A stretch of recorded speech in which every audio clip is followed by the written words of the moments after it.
Kilo.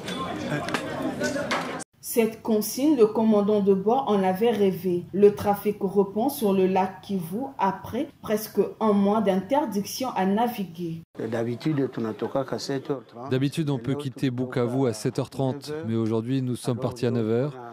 Donc nous avons un léger retard lors de l'arrivée à Goma. Mais le voyage s'est très bien passé.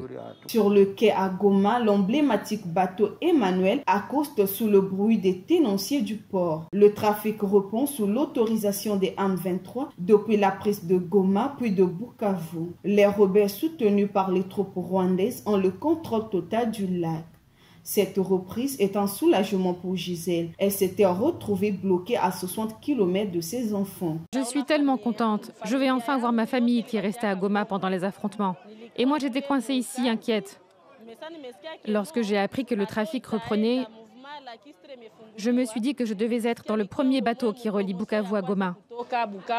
Les deux grandes villes de l'est du pays sont aussi reliées par la route. Mais le lac Kivu reste le point de passage clé et le plus sûr et rapide pour les échanges commerciaux. Bukavu dépend quasiment et exclusivement des produits agricoles de Goma. Alors, pour cette première traversée, les cales des bateaux sont chargées au minimum, à la grande joie des mototricycles de Goma. C'est vraiment un plaisir de reprendre les activités comme avant. Je pouvais transporter des clients et de nombreuses marchandises. Je multipliais les courses du port jusqu'en ville.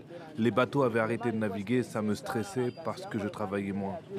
Si la bonne humeur a envahi le port de Goma, personne n'oublie que la situation sécuritaire reste instable dans la région. De nouveaux affrontements ont été signalés au sud de Bukavu, dans le territoire de Lubero.